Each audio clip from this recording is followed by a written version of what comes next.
শারীরিকভাবে সবসময় অসুস্থ থাকতাম, ডাক্তার দেখাতাম, সব রিপোর্ট করাতাম, কোনো অসুখ ধরা পড়তো না। আর আমি মানে সুস্থও থাকতাম না, ওষুধ খেলে একটু কমে থাকতো, ওষুধ না খেলেই আবার অসুস্থ হয়ে যেতাম। এই জন্য আমি শেষমেশ একটা কবিরাজের কাছে তদবিরের জন্য গেছিলাম, চ্যানেল মারফত তার ঠিকানা পাইছিলাম, কথা বলে গেছিলাম। আমি তাকে হাদিয়া দিছিলাম 5,210 টাকা, সে আমাকে চিকিৎসা করায় সুস্থ করে দেওয়ার কথা বলছিল।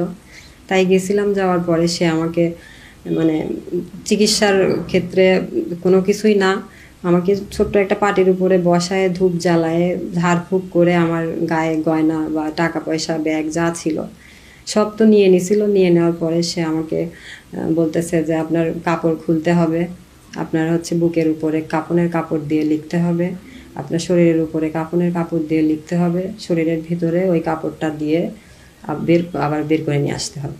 তা আমি বলছি আমি এরকম চিকিৎসা করাবো না, আমাকে প্লিজ যাইতে দেন।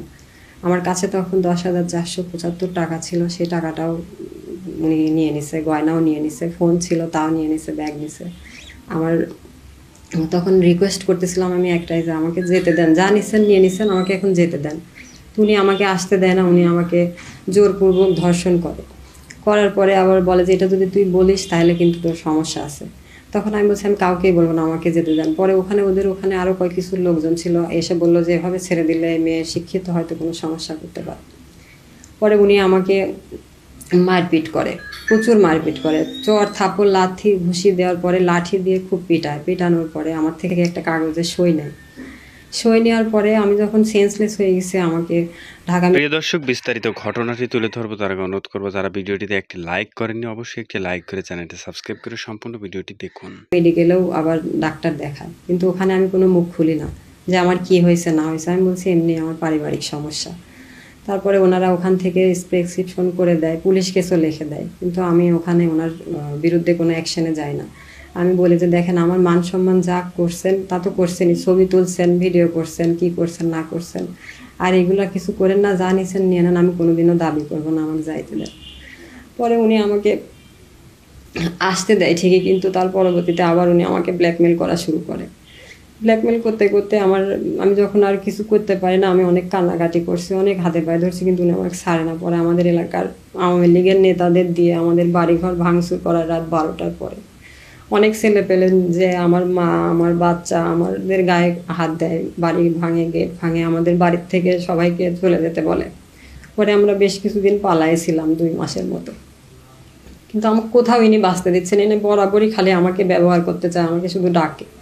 আমি যাচ্ছি না দেখে আমার সাথে উনি সব রকমেরই করতে চাচ্ছে, বলতেছে তোকে ডিবি দিয়ে ধরে নিয়ে আসবো, তোকে কোথাও দেশে বাস করতে দেবো না, তুই আমার কাছেই তোর আসতে হবে, না আসলে তোকে আমি মনসা চালান করে দিয়ে ন্যাংটা পাগল করে রাস্তায় রাস্তায় ঘোরাবো, তোর বাচ্চা বান মারে ফেলবো, তোর বাবা মা ভাই বোন যে যেখানে আছে তোর পরিবারের 20 জনকে মেরে ফেলবো।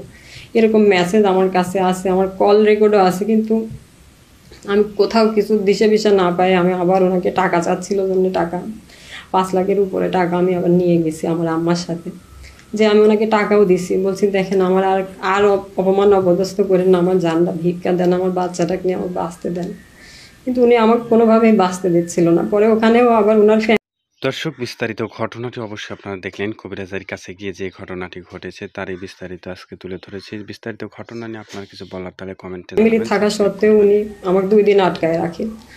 2 দিন আটকায় রাখার পরে ওখানে আমাকে দিয়ে মানে আমার সাথে উনি বিয়ে করছে, শাড়ি টাড়ি পরায়, ছবি টবি তোলায়, নানান রকমের ইয়ে করে প্রমাণ রাখার জন্যে।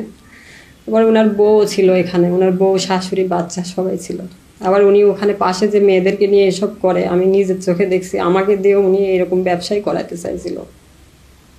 আর ওনার কাজই এরকম যে মেয়েদেরকে ধরে নিয়ে আটকায় আটকায় এইসব ব্যবসা করা, ধর্ষণ করানো, মানুষের সাথে এই সমস্ত ব্যবসায় উনি করে। আমার জীবনটা উনি একবার নষ্ট করে দিয়েছে। আমি একটা চাকরি করতাম, আমার স্বামী সন্তান নিয়ে আমি টুকটাক করে চলে যাচ্ছিলাম, কিন্তু উনি আমার তদবিরের নাম করে আমার জীবনটা নষ্ট করে দিয়েছে। আমার স্বামীও আমাকে ছেড়ে দিছে, আমার বাচ্চা নিয়ে এখন আমি আমার বাবার কাছে থাকি, আমার আর কেউ নাই এখন, আমার পাশে কেউ দাঁড়ানোর লোক নাই। আমি একটা উকিলের কাছে মামলার জন্য গেছি, সে মামলার নাম করে মামলা কি দিয়ে কী করে দিচ্ছে, আমি অসুস্থ মানুষ তখন বুঝতে পারিনি। সে মামলা করে দিয়েও সেও আবার আমাকে অন্যরকম কথা বলে, আমাকে কোনো সাহায্য করে না। ওই কবিরাজের সাথে কথা বলে তার কাছ থেকে টাকা পয়সা খায়, আমার মামলাটা কেমন করে দেয়। মামলার দায়িত্ব একটা একটা করে আমি 3টা মামলা করছি, দাঁড়ে দাঁড়ে মানুষের কাছে ঘুরতেছি, কোথাও কোনো বিচার পাচ্ছি না। মামলা যখনই তদন্তের জন্য থানায় পাঠায় তখন থানার লোকে আমার কাছে আজে বাজে আমাকে এই কথা বলে, আপনি তদবির করতে গেছেন কেন, 20,000 টাকা লাগবে আসামি ধরতে। এরকম করে করে আমার খালি ঘুরাচ্ছে, কেউ আমাকে কোনো সাহায্য করতেছেন। যেখানে যাচ্ছে সবাই ভাবতেছে আমি একটা খারাপ মেয়ে, আমি খারাপ কাজ করে বেড়াই। আমার নামে আরো উল্টাপাল্টা কবিরাজে নানান রকমের খারাপ কথা বানাচ্ছে যে আমি নষ্ট মেয়ে মানুষ, খারাপ মেয়ে মানুষ। আমি জীবনে কখনো ভাবতেও পারিনি যে আমি আল্লাহ আমাকে এইরকম একটা রাস্তায় দাঁড় করাবে, আমি রোজা থেকে এরকম একটা পরিস্থিতির শিকার হব। কবিরাজ আমার কাছ থেকে যা নিছে কিন্তু আমার সম্মানটা যদি নষ্ট না করতো আমি কোনোদিনই কিছু বলতাম না। উনি আমাকে জীবিত মারে ফেলছে, জিন্দা দাফন করে ফেলছে আমাকে। দর্শক, বিস্তারিত ঘটনাটি অবশ্যই আপনারা সকলে দেখলেন মনোযোগ সহকারে, এবং পরবর্তীতে এরকম ভিডিও পাওয়ার জন্য আমাদের এই চ্যানেলটি অবশ্যই সাবস্ক্রাইব করবেন, কেননা আমরা প্রতিনিয়ত এরকম ভিডিও আপনাদের জন্য তৈরি করে থাকি। আজকে এই ভিডিওটি মূলত আমরা নিয়ে আসছি যে ভিডিওটি অবশ্যই দেখা সকলের জন্য প্রয়োজন, এবং আমরা এই ভিডিওটি সতর্কতামূলকভাবে তৈরি করি যেন পরিবার সমাজ সতর্ক থাকে, এরকম পরকীয়া যেন মানে জড়িয়ে না পড়ে মানুষ, তার জন্য আমরা এই ভিডিওগুলো তুলে ধরার চেষ্টা করি। তাই ভিডিওটি শেয়ার করবেন, লাইক করবেন এবং কমেন্টে আপনার মতামত জানাবেন, এবং সবশেষে চ্যানেলটি সাবস্ক্রাইব করবেন। ধন্যবাদ।